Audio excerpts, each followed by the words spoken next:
जिसके पास सिद्धि होती है, जो श्री राम जी के नाम से सिद्ध हो जाता है, वही ब्रह्मांड में, मैं जगत की बात नहीं कर रही, वही ब्रह्मांड में प्रसिद्ध हो जाता है। प्रसिद्धि के लिए सिद्धि का होना जरूरी है, लेकिन जो सिद्धि पाने के बाद भी प्रसिद्ध ना होना चाहे और राम जी के चरणों की धूल बन करके उनके चरणों की शरणागति पा जाते हैं, उन्हीं को श्री हनुमान कहते हैं। वही बजरंगबली महाराज है जिन्होंने बिना कुछ चाहे, मतलब जिसमें ना कामना की गुठली है और ना स्वार्थ का छिलका, ऐसी भक्ति को हनुमान भक्ति कहा जाता है कि जिसमें कोई कामना नहीं है, मतलब जिसमें मैं आपसे कुछ चाहता ही नहीं हूँ। माताओं सावधान, प्रयास कीजिएगा कि आप और हम ऐसे जुड़े कथा में, क्योंकि मुझे आपको ही देखकर बोलना है। मेरे पास देखने के लिए केवल आप हैं। आप इसे मेरी किताब कह दें, मेरा पन्ना कह दें या डायरी कह दें। यही एक डायरी मैंने बनाई है अपने 25 वर्ष के कथा काल में, और वो डायरियां मेरी सब सामने हैं। ये पन्ने हैं जिन्होंने मुझे कथा सिखाई है। मैं बहुत बचपन से नागदा में आई, बहुत बचपन से। मैंने अपना बचपन इस क्षेत्र में जिया है। नागदा, उन्हेल, ये पूरा जो क्षेत्र है, छोटे छोटे गांव में। मैंने सन 2000 में पहली कथा की थी, 2025 लग चुका है। 25 वर्ष मेरी कथा काल के पूर्ण हुए और 1 वर्ष मेरा सन्यास का पूर्ण हुआ अभी 3 जनवरी को।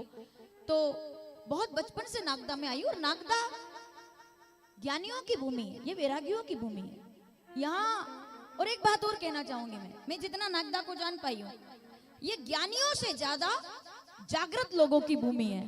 और मैं एक बात, अगर विद्वानों को मेरी बात ठीक लग जाए तो विचार कीजिएगा, इस राष्ट्र को विद्वानों से ज्यादा जागृत लोगों की आवश्यकता है, जो खुद भी जागते हैं और दूसरों को भी जगाते हैं। वरना ज्ञान कितना है और वो किसी को जगा ना पाए तो वो ज्ञान किस काम का। मेरा मानना है कि एक अनपढ़ व्यक्ति भी जागृत बन सकता है और किसी को जागृत कर सकता है। और कई बार 4 वेदों का ज्ञाता भी, बिना प्रमाण के नहीं बोलूंगी मैं, सब विद्वान लोग आप बैठे हैं। रामचरितमानस, अरण्यकांड, 15वां दोहा, पहली चौपाई। रामचरितमानस पढ़ने सुनने वाले लोग जरा ध्यान देंगे। धर्मत बिरति योगते ज्ञाना, ज्ञान मोक्ष प्रद वेद बखाना। माताओं मेरी बात पर ध्यान दीजिएगा, निवेदन रहेगा। बच्चों को आप यहाँ सामने तो कम से कम नहीं, हम, क्योंकि उसमें थोड़ा सा समस्या आएगी मुझे, क्योंकि मेरे पास आपके अलावा और कुछ भी नहीं है इधर। मैं आपको ही देख के बोल सकती हूँ ना, मैं पहले पढ़कर आती हूँ ना कोई मेरा विशेष अध्ययन है। मेरा अध्ययन भी आप ही है सब। तो जैसा हम जुड़ेंगे वैसी कथा बनेगी। मैं व्यासपीठ पर बैठी हूँ, यहाँ आने से पहले अगर 1 बजे आना है तो 1:45 बजे तक भी मुझे पता नहीं होता है कि क्या बोलना है आज। कई बार तो मंच पर जाने के बाद पता चलता है कि यहाँ शिव पुराण है, यहाँ राम कथा है, यहाँ भागवत है। क्योंकि मेरे लिए सबसे बड़ी सिद्धि आप ही हैं। तो प्रयास कीजिएगा कि ये जो एरिया है हमारा, ये डेंजर, ये वीआईपी एरिया नहीं, डेंजर जोन है, ये रेड जोन है। यहाँ से हम सीधे जुड़े हैं। तो मैं निवेदन कर रही थी, कोई कितना भी ज्ञानी हो, वो 4 वेदों को रट ले। नाम आप जितने लोग सामने बैठे हैं याद करेंगे जरा। 4 वेदों का ज्ञाता है, प्रकांड पंडित है, विद्वान है।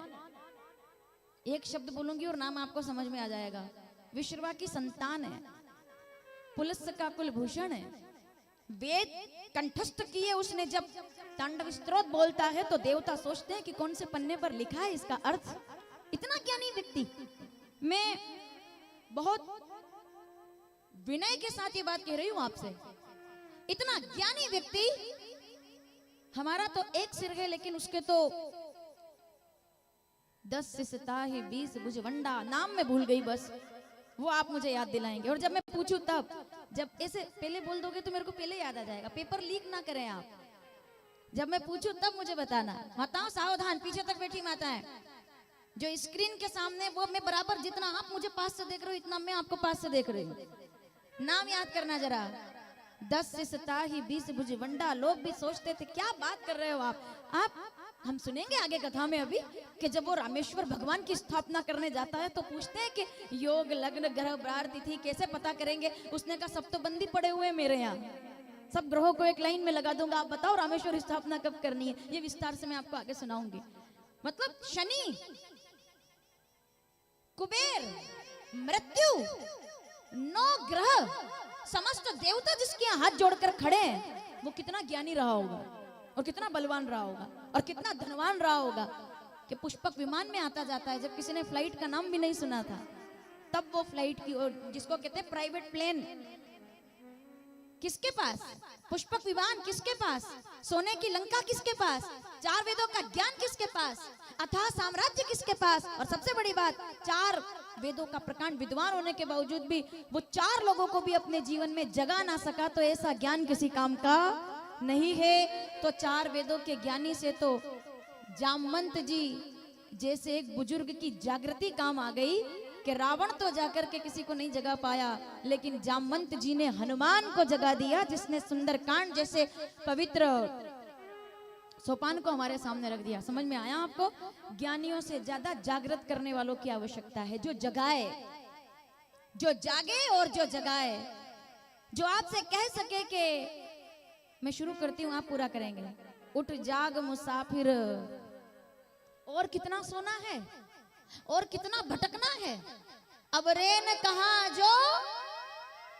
और अगली पंक्ति क्या गजब की है, जो अब भी सोए हुए हैं उनके लिए, जो अब भी नहीं जाग रहे उनके लिए, जो अब भी जिनको लग रहा है कि बस मकान बनाना या प्रॉपर्टी बसाना पर्याप्त है उनके लिए, जिनको अब भी लग रहा है कि गाड़ी घोड़े बंगले पर्याप्त है उनके लिए, जो जानते हैं कि ये कितनी दौलत, अरबपति व्यक्ति भी होगा तब भी 80 साल का होगा तब भी उसको उठने बैठने में तकलीफ आएगी, तब भी वो जब अपनी प्रॉपर्टी को एक तरफ देखेगा तब भी वो देखेगा कि ये कुछ काम नहीं है, तो कंकर पत्थर हो गए, आज मैं स्वयं उड़ भी नहीं सकता, आज मैं ठीक से देख भी नहीं सकता। दुनिया की कोई दौलत 80 साल के बाद 60 साल के बाद आपको वो सामर्थ्य नहीं दे सकती, फिर वो कौन सी चीज है जो आपको चेतनित कर सकती है? तो मेरा मानना यह है कि हर बात की एक उम्र होती है, पर जागृत अवस्था की कोई उम्र नहीं होती। कोई जामवान जैसा बूढ़ा समाज में जब जागता है तब वो युवाओं में हनुमान सी शक्ति फूंकता है, और तब कलयुग के लंका का दहन करके कोई हनुमान जागकर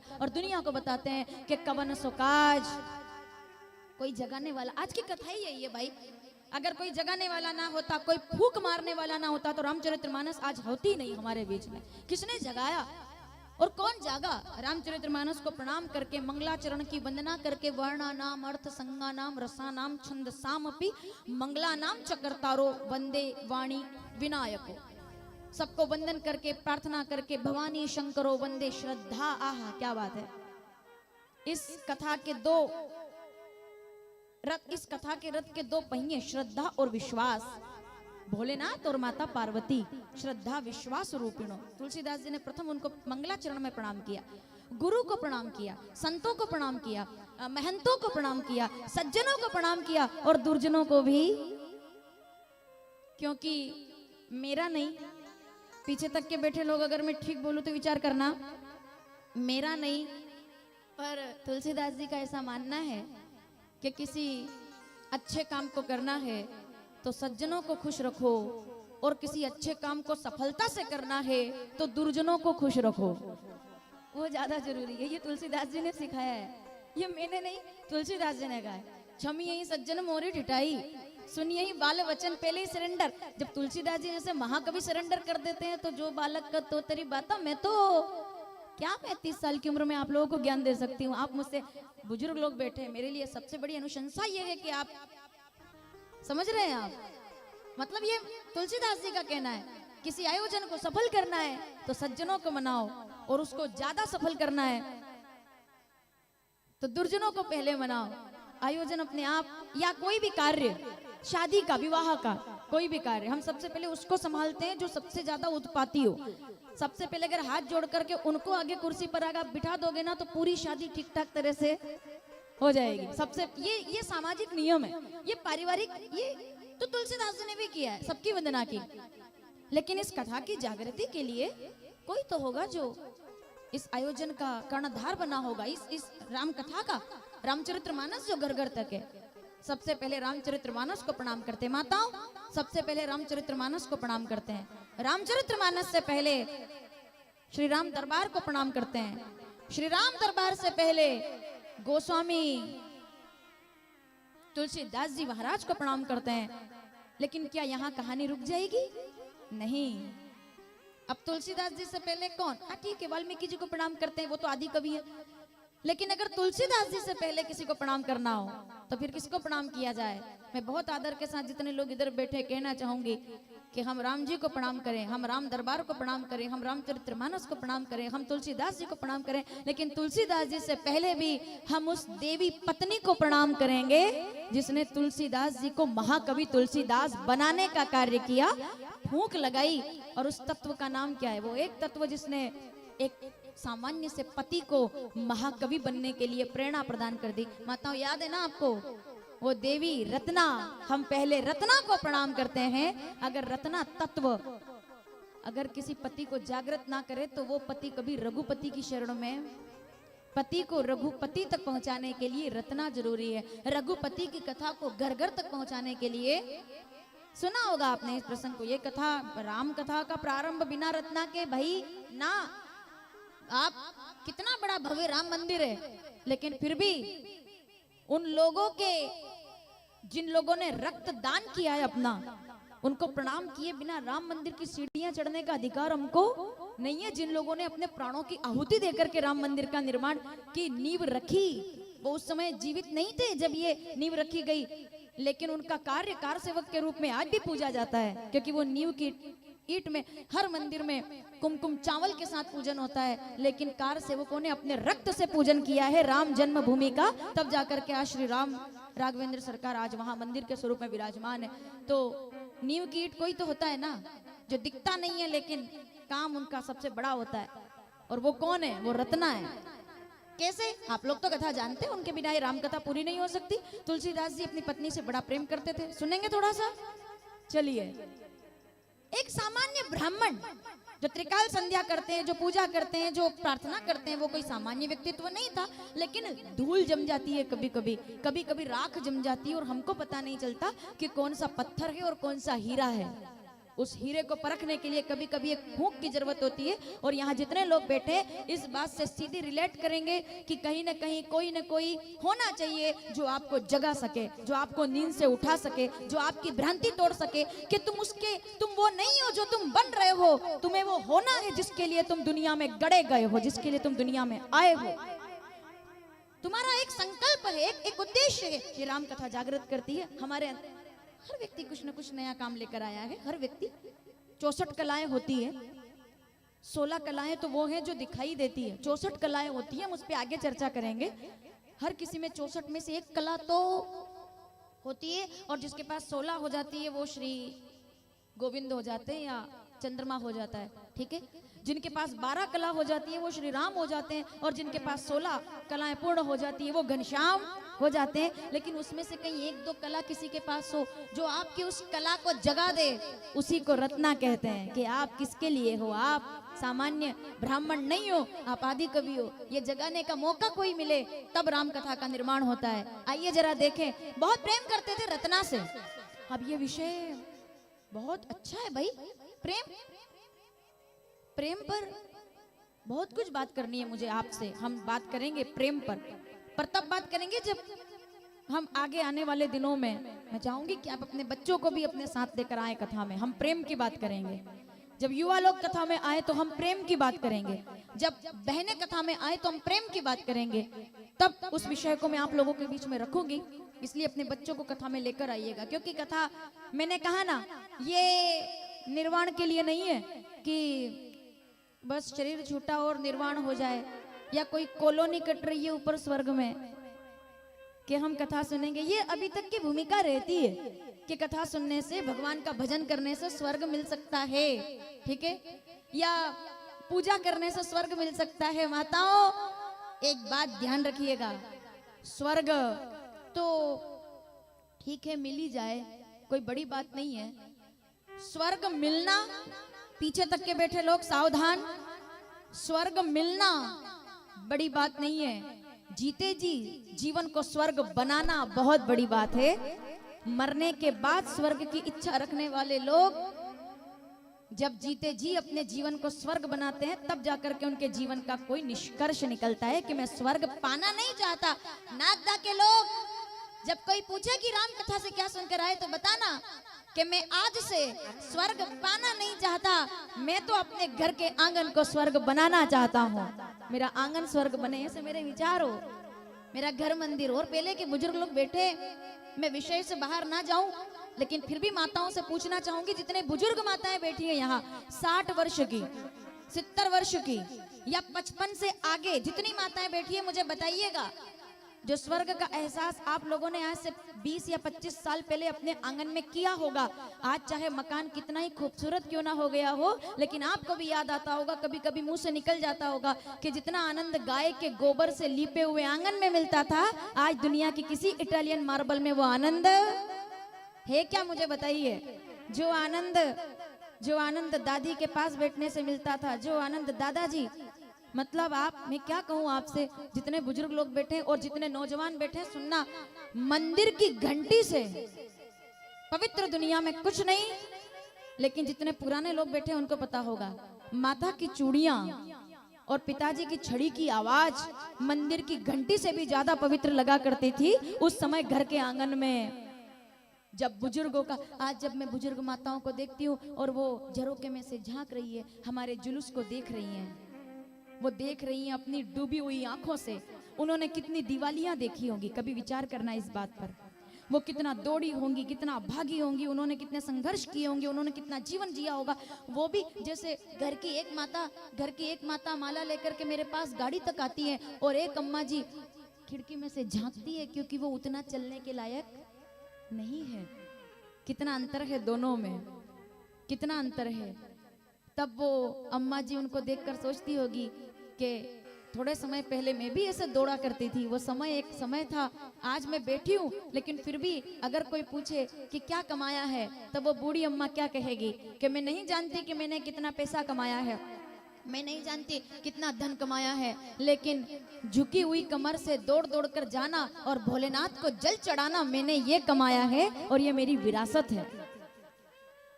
दादियों को देखिएगा, वो पैसा अपनी साड़ी में बांध कर इतना रखती है जितना साड़ी में बंध जाए।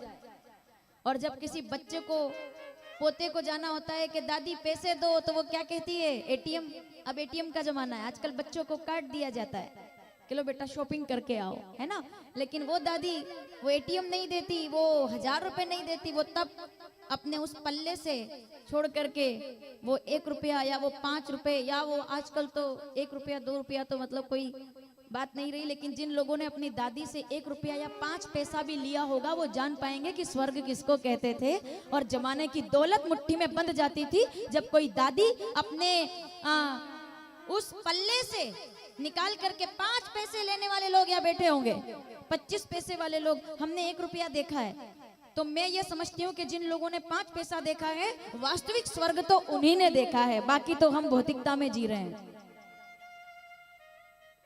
सच्चे थे, सीधे थे, सादगी थी, बंदगी थी। मैं सुनती हूँ कभी कभी तो एक बात कहती हूँ, सीधे थे, पीछे तक के बैठे लोगों को अच्छा लगे तो विचार करना, टेक्नोलॉजी के विरोध में नहीं हूं मैं, लेकिन मैं स्वर्णिम दिनों को याद करूं। सीधे थे, सच्चे थे, सादगी थी और बंदगी थी। फेसबुक और व्हाट्सएप तो नहीं थे, लेकिन वास्तव में वही जिंदगी असल जिंदगी थी। जब हम उसी को स्वर्ग कहते थे माताओं, तो तुलसीदास जी को जगाने के लिए कोई रत्ना चाहिए। वो अपनी पत्नी से बड़ा प्रेम करते थे। वापस आती हूँ, विचार कीजिएगा, प्रेम पर आगे बात करेंगे जब समय आएगा। प्रेम करते थे पत्नी से बड़ा, कहीं जाने नहीं देते रत्ना को। भाई रत्ना कई बार कहती पियर जाना है, पियर जाना, नहीं जाने देते। बोले नहीं, तुम चली जाओगी तो मैं अकेला कैसे रहूंगा, मैं अकेला नहीं रह सकता तुम्हारे बिना। क्यों नहीं रह सकते, उसका जवाब भी सुनेंगे आप। और मैं ठीक बोलूं तो समर्थन भी करेंगे आप कि क्यों अकेले नहीं रह सकते। उसका कारण क्या है? कई वर्ष हो गए, आखिर तो रत्ना बूढ़ी ही हो गई होगी, लेकिन वो कभी गई नहीं, अपने पियर नहीं गई। वो समय बीत गया बहुत। एक दिन तुलसीदास जी महाराज मंदिर में कहीं पूजा पाठ के लिए, ब्राह्मण थे, कोई सामान्य व्यक्ति तो थे नहीं, पूजा पाठ करते थे, सरयू में डुबकी लगाते थे। सोरोजी में उनका विद्यालय है, वहां कहीं विद्या अध्ययन करते होंगे या जैसा भी उनका रहा होगा दिनचर्या।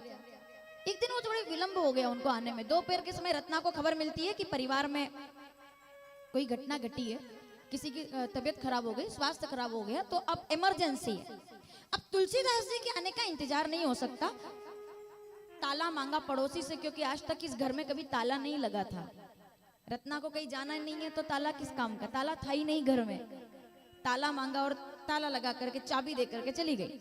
तुलसीदास जी आए दोपहर का समय 3-4 बजे, पड़ोसी ने चाबी दी, ये रत्ना जी कहीं अपने पियर गई है, इमरजेंसी थी कोई, और ये चाबी देकर गई। चाबी नहीं, ऐसा लगा जैसे कांटे रखे हैं हाथों में। ताला खोलना पड़ेगा मुझे आज, पैरों तले जमीन खिसक गई। जैसे तैसे ताला खोला। माताओं, वास्तविक कथा है ये। अगर ये नहीं सुना तो राम कथा की भूमिका नहीं है इसके बाद कोई। ताला खोलते हैं वो, और ताला खोल करके अंदर जाते हैं। 4 बज गए, अंदर देखा तो पैर आगे नहीं बढ़ता। रसोई घर का दरवाजा खुला हुआ है। रत्ना ने चिट्ठी लिखी हुई थी, बोले अंदर आटा, दाल, चावल, सब्जी सब रखा है, बनाओ और खाओ, मैं जल्दी आ जाऊंगी। सब रखा है रसोई में। होता है ना कई बार ऐसा, सब बता करके जाते हैं हम कई बार कि ये ऐसे ऐसे सामान रखा है, बनाओ और खाओ, सब रखा है। तुलसीदास जी ने कहा जहर है ये सब, अगर रत्ना घर में नहीं है। चलो जैसे तैसे 4 बजे 5 बजे, लेकिन जैसे शाम हुई ना, अब तुलसीदास जी के सब्र का बांध टूट गया। अब ऐसा क्या हुआ, 6 बजे शाम को, अब तक तो वो जैसे तैसे रह गए। जैसे ही 6 बजे और उनकी आंखों से आंसू बह पड़े। क्यों, ऐसा क्या कारण था कि वो रत्ना को कभी घर से नहीं जाने देते थे। पीछे तक बैठी माताएं सावधान, और माताओं से ज्यादा इधर के लोग सावधान। तुलसीदास जी की आंखों से आंसू फूट ठीक 6 बजे, और सूर्य अस्त हुआ और आंखों से आंसू गिरने लगे। क्यों, क्योंकि आज घर तो है माताओं, आज मकान तो है, आज सामान तो है, आज आंगन भी है, लेकिन फिर दिक्कत क्या हुई, क्यों रोने लगे, क्योंकि आज तुलसी के क्यारे में कोई दीपक लगाने वाला नहीं है। तुलसीदास जी उस मकान को देख करके विचार करते हैं कि एक पुरुष, जितने बंधु इधर बैठे हैं, थोड़ा कड़क हिम्मत करके इस बात का समर्थन करना पड़ेगा आपको। ये अगर ठीक लगे तो समर्थन करना। एक पुरुष अपने पैसे से एक मकान बना सकता है, ईंट, पत्थर, सीमेंट लगा करके एक निवास तैयार कर सकता है, लेकिन याद रखिएगा उस मकान को घर बनाने के लिए एक नारी की आवश्यकता होती है। बिना नारी के कोई मकान घर नहीं होता। आप मकान बना सकते हैं, आप फर्नीचर लगा सकते हैं, आप मॉड्यूलर किचन बना सकते हैं, आप ड्राइंग ड्रेसिंग रूम बना सकते हैं, लेकिन वो तब तक नहीं महकेगा। मेरा ये मानना है कि वो धर्मशाला है मकान जिसमें कोई नारी नहीं है, जिसमें चूड़ियों की खनक नहीं है, जिसमें कंगन की खनक नहीं है। माता, दादी, बहन, भतीजी, बेटी, बहू, ये कौन है, ये मकान को घर बनाते हैं अपने त्याग से, अपने परिश्रम से। सुबह 4 बजे से लेकर के शाम तक, अपने घर से लेकर के मेहमानों के स्वागत तक, जो एक पैर पर खड़े होकर के और संघर्ष के साथ जीवन जीती है, उन्हीं नारियों के घर भगवान अवतार लेने के लिए तरसते हैं, और वही भारत की नारी शक्ति है। मैं गलत बोल रही हूँ? मैं आपसे नहीं पूछ रही, आज तो मैं आपसे पूछ रही हूँ, क्योंकि इधर से स्वीकृति मिलना ज्यादा जरूरी है। क्योंकि इधर से कभी 2 शब्द नहीं आते ऐसे कि तुम्हारा आभार है। कभी किसी ने किया आभार? हर साल हम उम्र बढ़ाते हैं, नहीं बढ़ाते उम्र? हर साल हम व्रत करते हैं, सबके लिए करते हैं। मैं एक बात इस नागदा के पंडाल से कहना चाहूंगी, और समर्थन करना अगर ठीक लगे तो। 365 दिन होते हैं पूरे साल में। 365 दिन में से कई माताएं ऐसी होती है जो 150 दिन तक व्रत करती हैं। कभी एकादशी का, कभी पूनम का, कभी भाई दूज का, कभी गणेश, अभी संकटा तिल चतुर्थी अभी आपने मनाई है ना चतुर्थी। दिन भर भूखी रही होंगी, रात में चांद देखा होगा, 9:30 के बाद आया था इस बार तो। पूजा की होगी, अर्घ दिया होगा, कहानी सुनी होगी, पल्ला लेकर के और प्रणाम किया होगा। 365 में से 150 दिन वो भूखी रहती है। किसके नाम पर? कभी बेटे के नाम पर, कभी भाई दूज, कभी बीरपसी, कभी करवा चतुर्थी, कभी एकादशी, कभी अमावस्या, कभी पितृपक्ष। वो 150 से अधिक दिनों तक भूखी रहती है। लेकिन ये बात मैं प्रमाण से कह सकती हूँ बिना पूछे, और इधर के लोगों को ठीक लगे तो समर्थन कीजिएगा। पीछे तक के बैठे लोग, इतना सब करने के बावजूद भी अगर वो 365 में से 150 दिन भूखी रहती है, तो एक भी दिन वो अपने लिए व्रत नहीं करती, अपने परिवार के लिए व्रत करती है, अपने परिवार की मंगल कामना के लिए व्रत करती है। इसमें से एक भी व्रत ऐसा नहीं होता जिसमें वो खुद की उम्र बढ़ा रही होती है। बताइए माता, क्या वो खुद के लिए कोई अच्छी साड़ी मांग रही होती है या गहनों के लिए व्रत कर रही होती है? जी नहीं। कोई माताएं हो अपने सिर पर पल्ला रख करके जब प्रणाम करती है राम जी के सामने, देव नारायण भगवान के सामने, लक्ष्मी नारायण के सामने, भोलेनाथ के सामने, तो प्रार्थना क्या करती है? मेरे परिवार का कल्याण करना, मेरे परिवार को अच्छा रखना। ये त्याग है भाई। और रत्ना उसी त्याग की मूर्ति है। माताओं समझ में आ रहा है आपको? वो आंगन ही क्या आंगन है जिसमें कोई तुलसी ना हो और जिसमें कोई तुलसी में दीपक लगाने वाली ना हो। उस नारी से घर महकता है, वो घर को महकाती है। वो दीपावली क्या जिसमें 8 साल की बच्ची रंगोली बनाने वाली ना हो। वो दीपावली क्या जिसमें घर की बहू ग्रह लक्ष्मी की तरह तैयार होकर के 16 दीपक लगाने वाली ना हो। वो आंगन ही क्या जिसमें प्रातः 5 बजे का स्नान करके और 6 बजे सूरज के जागने से पहले सूरज को अर्घ देने वाली कोई बेबहू लक्ष्मी ना बैठी हो।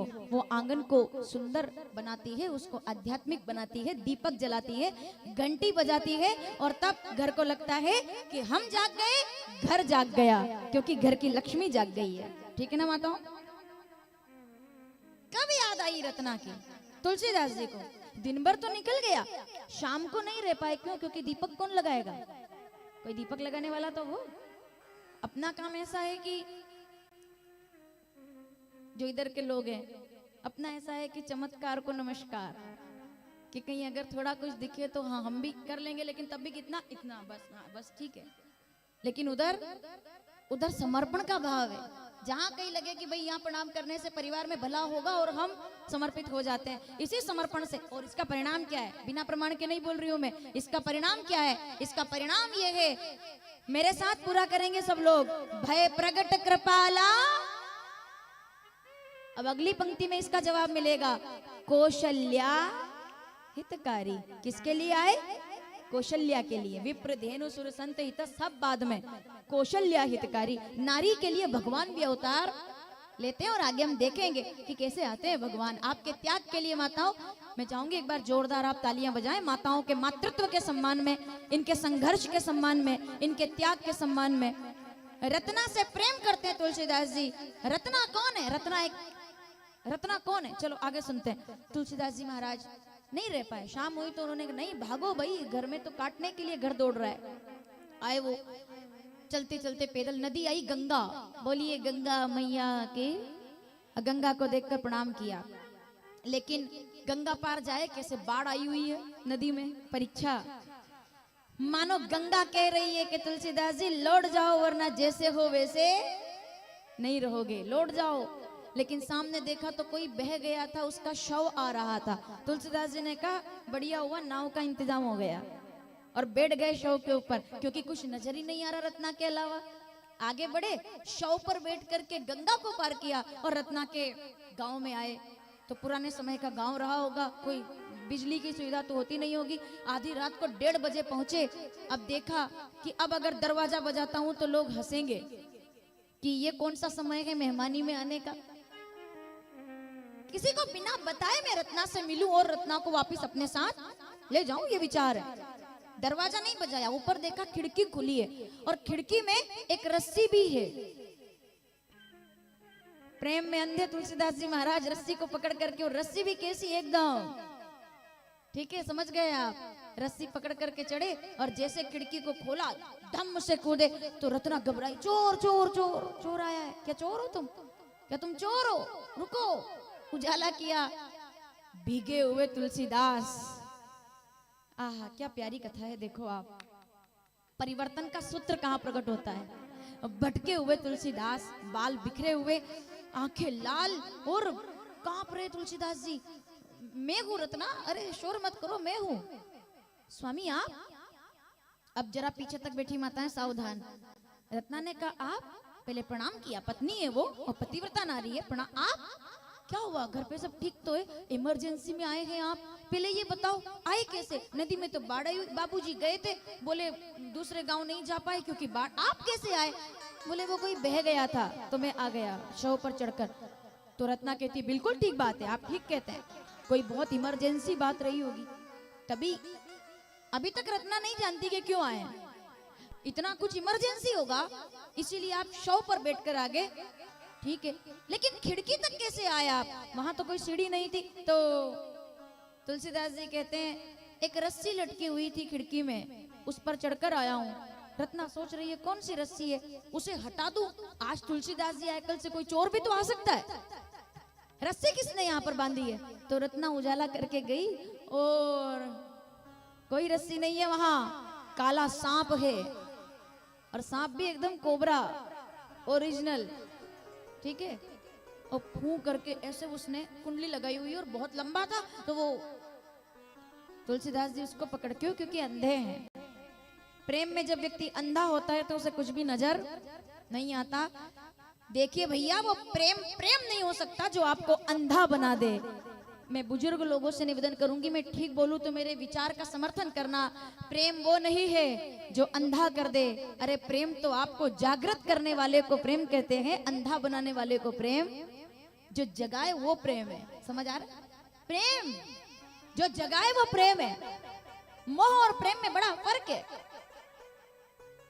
जिससे मन भर जाए उसे मोह कहते हैं, सावधान। जिससे एक समय के बाद मन भर जाए, कोई दूसरा अच्छा नजर आ जाए, है ना, जिससे एक समय के बाद मन भर जाए उसे मोह कहते हैं। और जिसको देख करके मन भर आए उसे प्रेम कहा जाता है। कि जिधर देखता हूं उधर तू ही तू है। जहां मैं, एक बात मुझे बताइए आप, चलिए मैं आपसे पूछती हूँ, जिसको देख के मन भर जाए वो मोह है, और जिसको देख करके मन भर आए, क्या आंखें नहीं भर आई थी 22 जनवरी 2024 को? बताइए मुझे, क्या 12 बजे आपकी पलक झपकी थी? मुझे ईमानदारी से जवाब देना। क्या 12 बजे 22 जनवरी आज से 1 साल पहले, क्या आज के दिन से धड़कनें नहीं बढ़ने लगी थी जबकि आप 1000 किलोमीटर दूर बैठे थे? क्या आपका हृदय इस बात के लिए तैयार नहीं था कि 22 जनवरी का सूर्योदय कब होगा, 10 कब बजेंगे, 11:30 कब बजेंगे? लाखों वर्ष के पहले जो प्रकट होकर के दुनिया से चले गए, उनके केवल विग्रह का दर्शन करने के लिए आपकी आंखें अगर भर आए उसे प्रेम कहा जाता है, और उसी प्रेम में राम निवास करते हैं। वरना क्या संबंध है हमारा? विचार करो आप। वो दशरथ जी के बेटे केवल होते तो क्या कोई इतनी प्रतीक्षा करता? वो अयोध्या के राजकुमार केवल होते तो क्या कोई इतनी प्रतीक्षा करता? वो केवल सीता जी के पति होते तो क्या कोई इतनी प्रतीक्षा करता? पीछे तक के बैठे लोग ध्यान से सुनिएगा, और जो युवा बैठे हैं, किसके लिए मन भर आता है? वो केवल भरत के भाई होते तो क्या केवल मन भर आता? वो उस दिन, जिस दिन मुहूर्त निकला था, उस दिन राजा बन जाते तो क्या आज हम लोग यहाँ बैठे होते? फिर वो एक सामान्य राजकुमार होते, लेकिन उस दिन गति बदली, दिशा बदली, और उस दिशा के बदलने से नागदा के लोगों की दशा बदल गई, जो आज जनवरी में उनकी कथा सुनने के लिए यहाँ बैठे हुए हैं। अगर वो एक नॉर्मल और सामान्य व्यक्ति होते तो क्या सुनने आते हम? मनुष्य को क्या महान बनाता है? पीछे तक के बैठे लोग, मनुष्य को भोग नहीं त्याग महान बनाता है, संघर्ष महान बनाता है। तो प्रेम जिसमें आकर्षण हो, सुनिएगा, जिसमें आकर्षण हो उसको मोह कहते हैं, और जिसमें संपूर्ण समर्पण हो उसको प्रेम कहा जाता है। आकर्षण नहीं, पूरा समर्पण, पूर्ण समर्पण, उसको प्रेम कहते हैं। ठीक है। तो तुलसीदास जी महाराज कहते हैं, मैं सांप से आया, कैसे भी आया। रत्ना कहती है, मुझे एक बात बताओ, ऐसा हुआ क्या कि आपको आना पड़ा? क्या इमरजेंसी हो गई थी? क्या सिचुएशन बनी थी? आप आए कैसे? तुलसीदास जी कहते हैं, सब सवाल का एक ही जवाब है रत्ना, मैं तुमसे क्या प्रेम करता हूँ, और बहुत प्रेम करता हूँ। तुम्हें दया नहीं आई मुझ पर? तुम मुझे अकेला छोड़कर आ गई। तुमने ये नहीं सोचा कि मैं रसोई में कैसे जाऊंगा? तुमने ये नहीं सोचा कि दीपक कौन लगाएगा? तुम्हें याद नहीं आई कि तुम आरती उतारती थी और तब मैं खड़ा रहता था कि ये आरती मेरे सामने आएगी? तुमने ये नहीं सोचा कि तुलसी में जल कौन चढ़ाएगा? अरे रत्ना, तुम्हारे जाने से वो पंछी प्यासे मर गए, तुम्हारे जाने से, क्योंकि सबका ख्याल तुम रखती थी। आज भी ऐसी कई माताएं यहाँ बैठी होंगी, पंछी जिनको सुबह उठकर बुलाते होंगे कि आज दाना नहीं डाला, आज पानी का पात्र नहीं भरा। कई बार कई माताएं ऐसी बैठी होंगी जिनके आंगन में गाय माता आकर खड़ी हो जाती होंगी, और गलती से अगर वो पियर गई हुई है तो वो गाय खड़ी रहती है और इंतजार करती है कि वो देवी जी कहाँ है, रत्ना तुमने सोचा नहीं तुम्हारे बिना आंगन अधूरा हो गया, तुम आ गई तो मैं तुम्हें मनाने के लिए वापस लेने के लिए आया हूँ कि आप चलो, क्योंकि मैं आपके बिना नहीं रह सकता हूँ, मैं तुमसे बहुत प्रेम करता हूँ। रत्ना ने कहा और कोई कारण नहीं है। अब जरा आंदोलित करने वाले शब्द सुनिएगा, और कोई कारण नहीं है, नहीं कोई और कारण नहीं, सबसे बड़ा कारण है मैं तुमसे इतना प्रेम करता हूँ कि देखो बताना सबको कि मैं कितना प्रेम करता हूँ कि एक दिन भी तुम्हारे बिना नहीं रह पाया, मैं इतना प्रेम करता हूँ, इतना सुना। और अब तो रत्ना तत्व जागृत हो गया। रत्ना कोई नारी नहीं है, रत्ना तत्व है, और इस तत्व ने महातत्व को जागरण करने के लिए जो कहा है। रत्ना की आंखें क्रोध से लाल हो गई और कहती है स्वामी लज्जा आती है मुझे कि मैं आपकी पत्नी हूं और आप मेरे पति हैं। बिना पीड़ा दिए ऑपरेशन किसी का पूरा नहीं होता, कहीं ना कोई चुभन तो जरूरी है। इलाज हो रहा है तुलसीदास जी का, शर्म आती है मुझे कि आप मेरे पति हैं, इतने ज्ञानी होने के बावजूद भी। और क्या शब्द कहे हैं साहब, आहा क्या बात है। हाड़ मांस का पीजरा, अगर एक चमड़ी थोड़ी सी हटा दूं तो 3 दिन भोजन नहीं करेंगे आप, इतना गंदगी भरी है शरीर में, और इसमें इतनी प्रीति। अरे तुलसीदास जी महाराज, अगर और कोई पत्नी होती तो प्रसन्न हो जाती, लेकिन आज मैं कहती हूँ कि जितना प्रेम आपने मुझसे किया, तुलसीदास जी कहते प्रेम किया तो क्या हुआ, तुम मुझे मिल तो गई। रत्ना के आंदोलन या आंदोलित करने वाले शब्द क्या थे, क्या बात करते हैं आप। जितना आपने रत्ना रत्ना रटा है और जितना रत्ना के लिए दौड़ के आए हो, अरे तुलसीदास जी महाराज अपने अंदर का शौर्य पहचानिए, अपने अंदर की कीर्ति पहचानिए। जितना आपने रत्ना रत्ना कहा उससे आधा भी आपने राम कहा होता तो रत्ना नहीं आपको राम मिल गए होते। इतनी लगन मुझसे लगाई, इससे आधी लगन अगर राम जी से लगाते तो तेरा राम जी करेंगे बेड़ा पार, उदासी मन काहे को करे।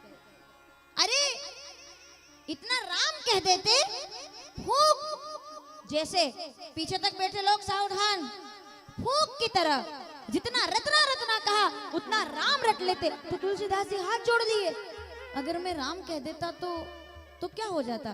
तो रत्ना कहती है क्या हो जाता, आज रत्ना नहीं आपके सामने राम हो सकते थे, वो संभावनाएं आपके अंदर है। कई बार ऐसे माता पिता यहाँ बैठे होंगे जो अपने बच्चे के टैलेंट को जानते हैं कि तुम कितनी संभावनाएं तुम्हारे अंदर है, और वो उसको जगाने की कई बार कोशिश करते हैं कि तुम इसके लायक नहीं हो, तुम इससे ज्यादा के अधिकारी हो। तो रत्ना कहती है आपके अंदर वो योग्यता है कि जितना आपने रत्ना को चाहा उससे आधा भी अगर राम जी को चाह लेते तो रत्ना नहीं आज आपको राम मिल जाते। बस रत्ना के तत्व ने तुलसीदास जी के अंदर के महंत को जागृत कर दिया, संत को जागृत कर दिया। और कहते हैं कि बस उसके बाद तुलसीदास जी खड़े हो गए, रत्ना से कहा, अब अगला शब्द ध्यान से सुनना, मैं इसी वक्त से, इसी पल से, इसी क्षण से रत्ना आज से तुलसीदास तुम्हें पत्नी के रूप में नहीं गुरु के रूप में स्वीकार करता हूं, तुम मेरी गुरु हो, तुम मेरी गुरु। तो रत्ना ने कहा क्या बात कर रहे हैं गोस्वामी जी, आहा क्या बात है। रत्ना क्या कहती है, इससे ज्यादा अच्छा बोलने के लिए मेरे पास इस प्रसंग में और कुछ भी नहीं है, सावधानी से सुनिएगा। रत्ना कहती है 5वीं पास भी नहीं की है मैंने, अनपढ़ हूं मैं, निरीह अनपढ़, अनाराम नहीं आता मुझे, मैं आपकी गुरु कैसे हो सकती हूँ। क्या बात है, समझ में आ रहा है। मैं गुरु नहीं, गुरु के लिए तो 4 वेद, 18 पुराण, 6 शास्त्र सब पढ़ना, गुरु कोई कैसे बन सकता है।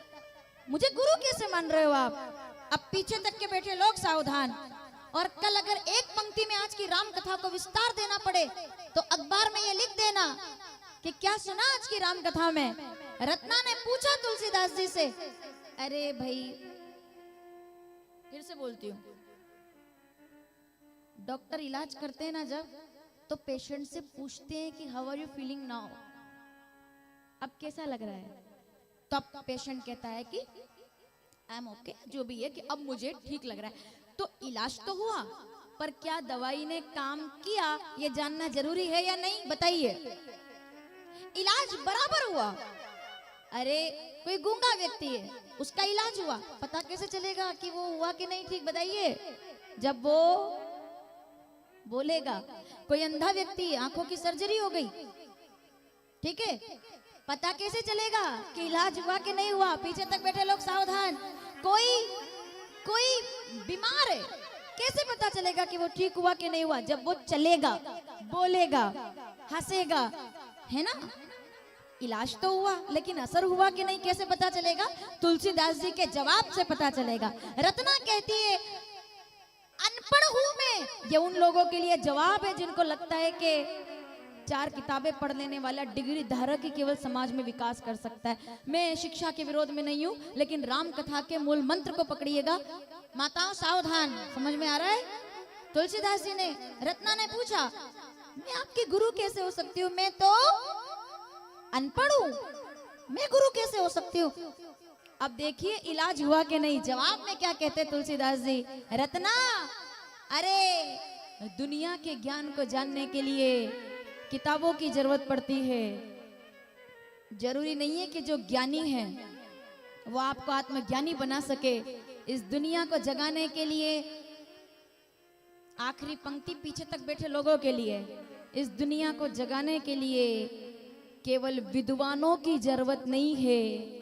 इस दुनिया को जगाने के लिए विद्वान नहीं, विद्यावानों की आवश्यकता है जो दुनिया को जगा सकते हैं।